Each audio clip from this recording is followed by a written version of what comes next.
On the afternoon of November 14, 2011, the air over a deep, rain-soaked ravine in Scioto County, Ohio, was shaking. 200 feet above the timberline, a massive Sikorsky S-64 Skycrane helicopter was fighting a losing battle against the earth. Down in the bottom of the ravine, swallowed up to its axles in dense, freezing Appalachian clay, sat a John Deere 748H grapple skidder. The machine weighed 39,000 pounds and belonged to a regional timber company. The operator had slid off the logging road 2 days prior, burying the $200,000 piece of equipment in a geological trap. The timber company had hired the aviation recovery team at a staggering rate of $8,000 an hour to lift the skidder vertically out of the ravine, bypassing the impossible terrain. At 2:15 p.m., the heavy steel lift cables were attached. The twin turbine engines of the Skycrane roared, beating the autumn leaves into a frenzy. The helicopter took up the slack and pulled. The heavy aircraft strained, its engines whining at maximum continuous power, attempting to rip the skidder from the mud. But the earth held fast.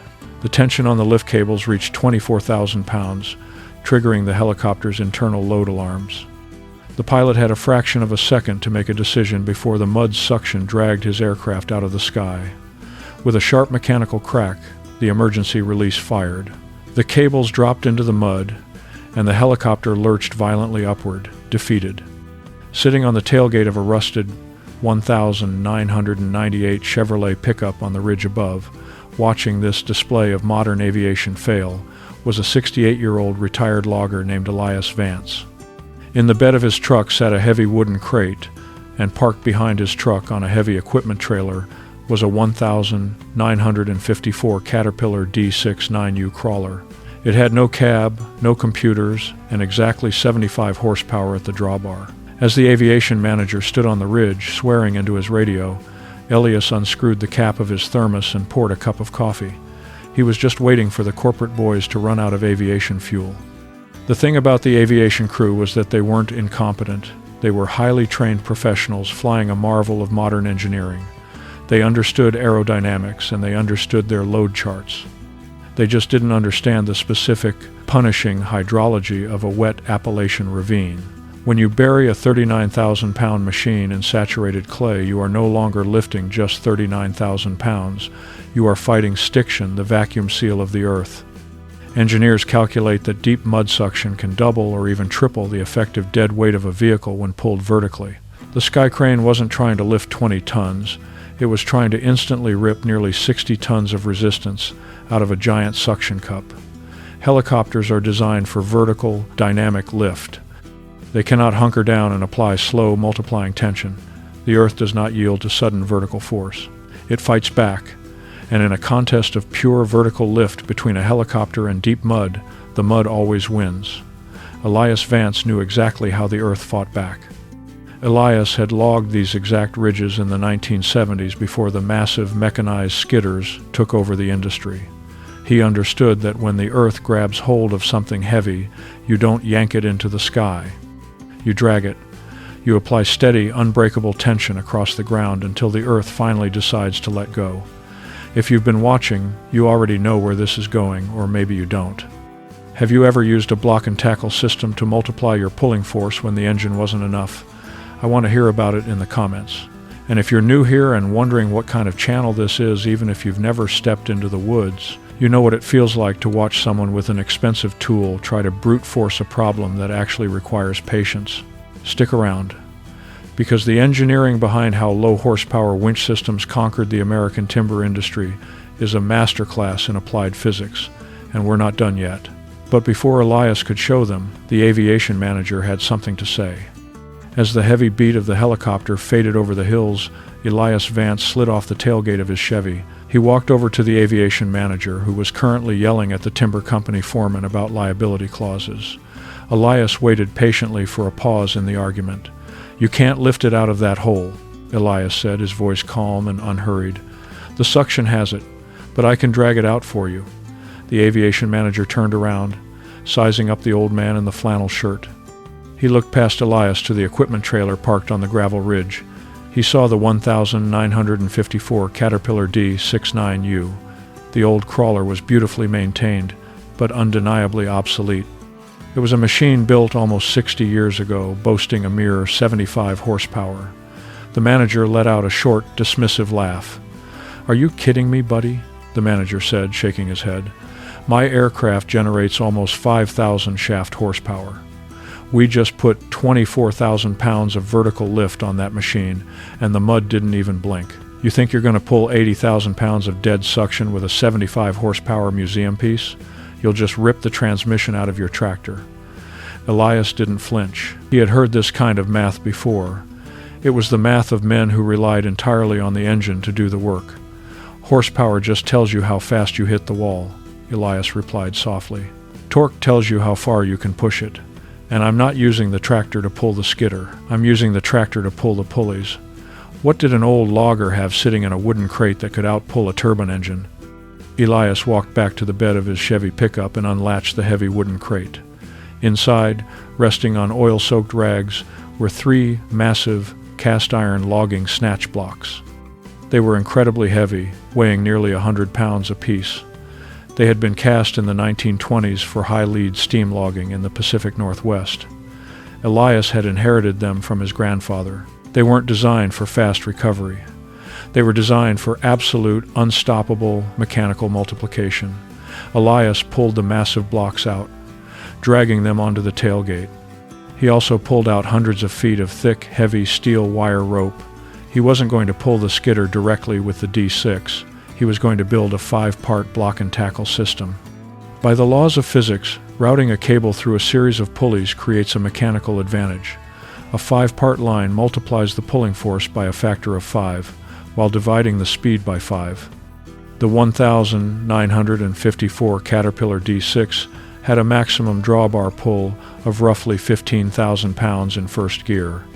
It wasn't much by modern standards, but multiplied by 5, Elias would be generating 75,000 pounds of pure, horizontal dragging force.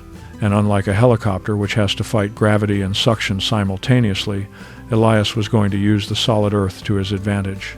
The aviation manager stood by, watching the old man unload the rusted iron pulleys. He understood the math, but he didn't believe the anchor points would hold. "You're going to rip the trees right out of the ground," the manager warned. Elias didn't stop working. "Not if you pick the right trees," he replied. "How do you anchor 75,000 pounds of tension on the edge of a ravine?" Elias backed his D6 crawler off the trailer, the heavy diesel engine settling into a steady, rhythmic thud. He didn't park near the edge of the mud. He drove the tractor back onto the high, solid ground of the logging road, positioning the steel tracks behind a slight rise in the earth. He was using the terrain itself as a natural chalk. Then, the arduous work of rigging began. The timber company foreman assigned 3 men to help Elias drag the massive steel wire rope down into the ravine.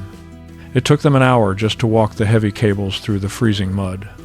Elias wrapped thick synthetic tree-saver straps around the bases of 2 massive, ancient white oak trees on the ridge.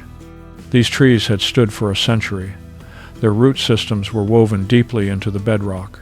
He shackled the first heavy cast-iron snatch block to the front blade of the sunken skidder. He ran the wire rope down from the D6 through the block on the skidder, back up to the first oak tree, down to a second block on the skidder, back up to the second oak tree, and finally anchored it securely to the frame of the skidder itself. He had created a massive web of steel across the ravine. The geometry was perfect. For every 5 feet the D6 moved forward, the skidder would be pulled exactly 1 foot up the bank. The speed was going to be glacial, but the force was going to be biblical. At 4 p.m., the late afternoon sun was beginning to cast long shadows across the Appalachian timber. Elias climbed up onto the open steel seat of his grandfather's tractor. He wiped his hands on his canvas pants and reached for the heavy iron clutch lever. Could 60-year-old steel actually hold under that much multiplied strain? Elias didn't rev the engine. He pushed the heavy throttle lever forward just a few notches, letting the D6 settle into a slow, high-torque idle. He shifted the heavy transmission into first gear. Then he pulled back on the main clutch. The massive iron machine lurched forward an inch. The wire rope lying in the mud began to rise. It didn't snatch tight with a violent kinetic bounce. It tightened slowly, heavily, taking up the slack across the entire 5-part line. The heavy cast-iron pulleys groaned, shifting on their anchor straps as they aligned perfectly with the load.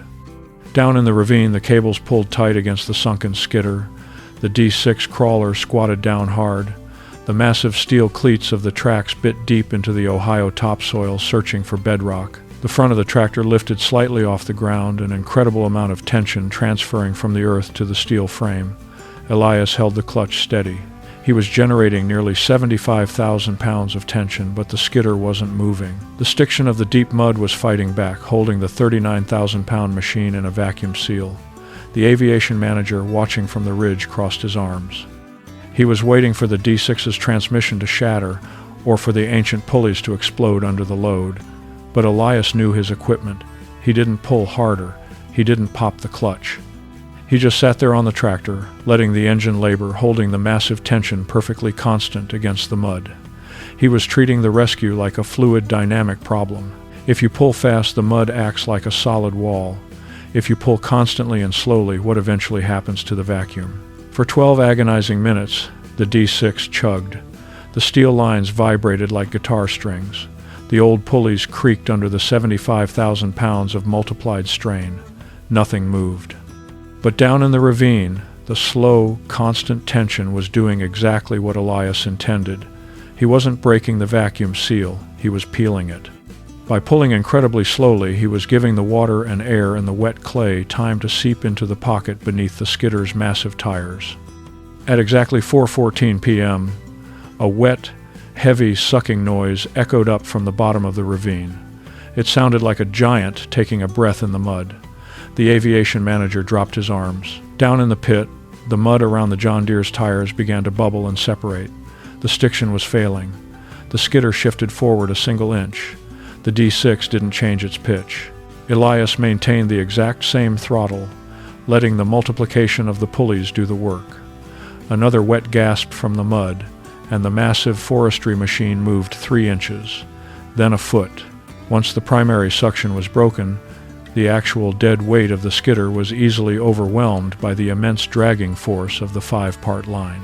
The heavy wire rope spooled slowly through the ancient cast-iron blocks. Elias steered the D6 forward at a glacial pace, less than 1 mile an hour. The 39,000-pound machine was being dragged out of its grave, plowing through the thick mud, moving steadily up the side of the ravine. The aviation recovery crew stood in complete silence. They were watching a masterclass in geometry defeat a problem that aviation fuel could not. But dragging a machine is one thing. What happens when you have to walk it all the way to the top? Elias pulled the massive skidder up the side of the ravine, but it wasn't a quick victory. Because of the 5-to-1 mechanical reduction, Elias had to drive the D6 5 feet forward just to move the skidder 1 foot up the hill. Every time he reached the end of the solid logging road, he had to stop, set the brakes, unhook the tractor, reposition the D6 back at the starting point, and shorten the wire ropes. It was a grueling, repetitive process. What a modern winch truck could have dragged out in 30 minutes, if it could have reached the ravine, took Elias 4 exhausting hours of continuous clutching, shifting, and resetting. The old iron wasn't magic. It was slow, it was loud, and it beat the hell out of his spine. A 1,954 crawler has no suspension. Every rock on the road transfers directly into the operator's back, but the old machine didn't quit. By 8:15 p.m., under the glow of portable halogen work lights, the John Deere skidder finally breached the top of the ridge and rested on solid gravel. Elias idled the D6 down, engaged the brakes, and unpinned the heavy chain. The aviation manager walked over to the old logger. The arrogance was completely gone. "I owe you an apology, sir," the manager said, extending his hand. "I didn't think that old tractor had it in her. What's your rate?" Elias shook the man's hand. He didn't gloat. "The tractor didn't pull it," Elias said, wiping grease from his hands. "My grandfather's pulleys did. And the rate is a tank of diesel." The manager looked at the rusted pulleys sitting in the dirt, realizing he had just been beaten not by horsepower but by history. As the aviation manager sat in the co-pilot seat of the Skycrane on the flight back to the regional airport, the radio headset was silent. He was looking out the plexiglass window at the dark Appalachian ridges, doing a different kind of math. His aircraft burned roughly 500 gallons of jet fuel an hour. The John Deere 748H grapple skidder, sitting safely on the gravel ridge below, carried a massive financial burden. It was a $200,000 piece of machinery, likely financed on a commercial lease, costing the timber company thousands of dollars every single month. The manager had just spent a terrifying afternoon trying to justify that massive capital investment against a wall of Appalachian clay, and the capital had almost lost. Then there was Elias Vance. The old logger had driven down the ridge with a machine that hadn't seen a banknote since the Eisenhower administration. The Caterpillar D69U had cost roughly $8,000 brand new in 1954. In the nearly 6 decades since, its only carrying costs were diesel fuel, heavy gear oil, and the grease pumped into its track rollers. What the aviation manager hadn't realized as he watched the old man patiently align those cast iron pulleys was that he wasn't just watching a mechanical rescue, he was watching an economic philosophy in motion. When you owe the bank thousands of dollars a month, you cannot afford to wait. You have to move fast. You have to force the ground to yield, force the timber to fall, and force the extraction to happen right now, because the interest is always compounding. But when your machine is paid off, when you own your iron, free and clear time ceases to be your enemy. You can afford to idle down. You can afford to wait for the mud to breathe. You don't have to scare the earth. How did a logger working the steep, dangerous ridges of Ohio learn an economic lesson that profound? To understand why Elias Vance knew how to outweight the mud, you have to understand the decade that forced him to learn. It was 1981, and across the American timber industry, an entire philosophy of mechanical expansion was collapsing. For the previous 10 years, the prevailing wisdom from bankers and equipment dealers had been simple: get big or get out. Independent loggers were told to leverage the equity in their land to buy massive, articulated cable skidders and feller bunchers. Debt wasn't a risk. It was considered a necessary tool for survival. But in the summer of 1981, the prime interest rate hit a staggering 20.5%. Simultaneously, the housing market stalled and lumber prices collapsed. The debt trap snapped shut. In Ohio, timber values plummeted almost overnight. The collateral that loggers had used to borrow hundreds of thousands of dollars simply vanished on paper. Suddenly, the commercial crews surrounding Elias's territory found themselves owing more interest every month than their harvested board feet could possibly generate in a year. The massive yellow and green machines they had bought on credit were repossessed, hauled out of the woods by the very dealerships that had sold them. The county courthouses filled with foreclosure notices.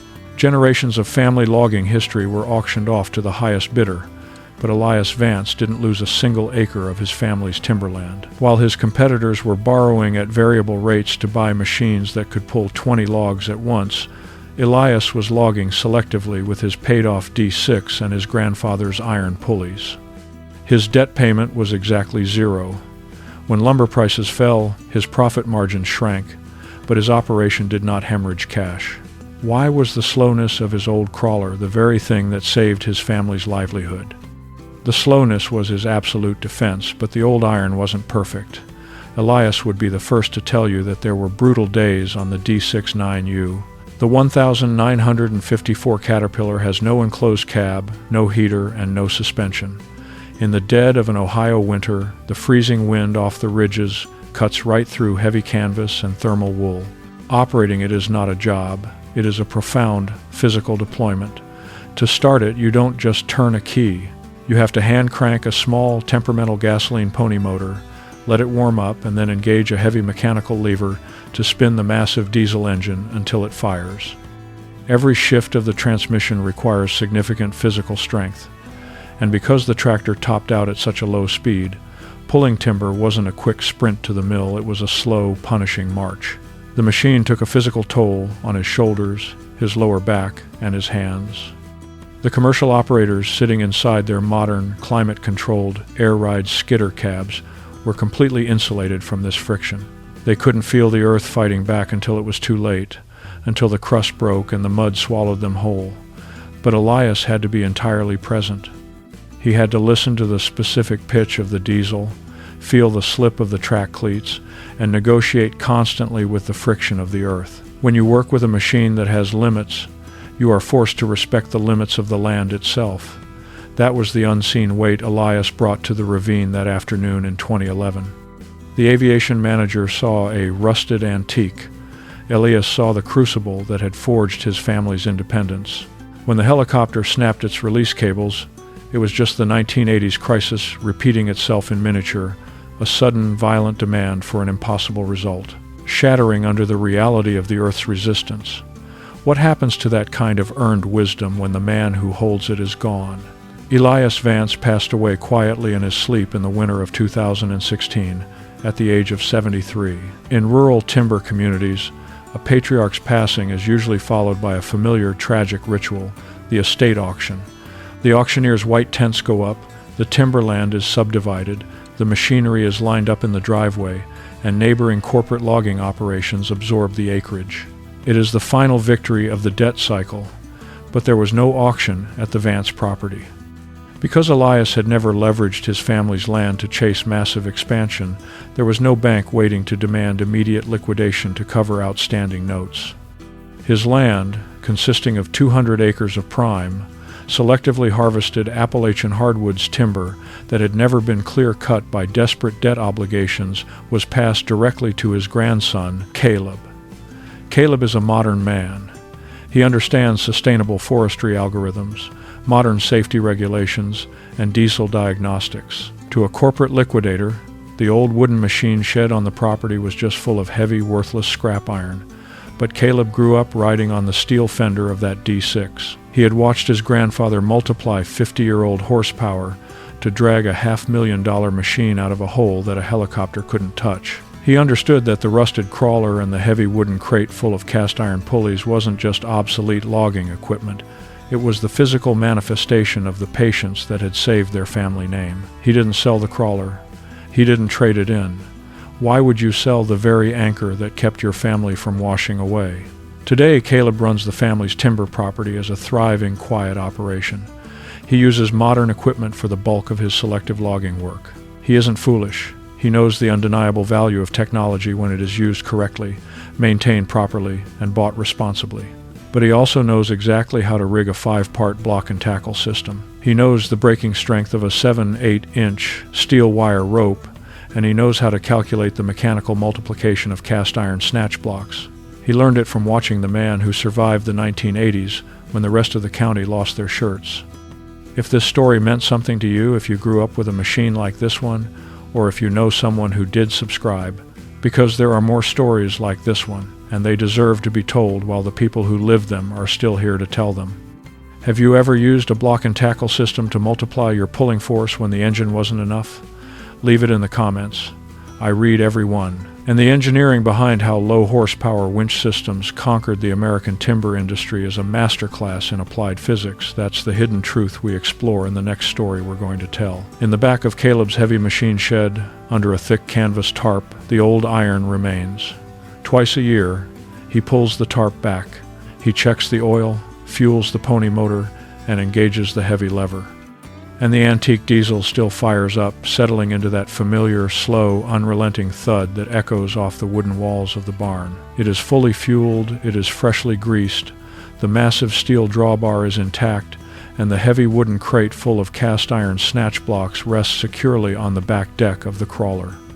The D6 is a silent, heavy reminder that the Earth does not care how much money you spent on your equipment or how sophisticated your aviation support is.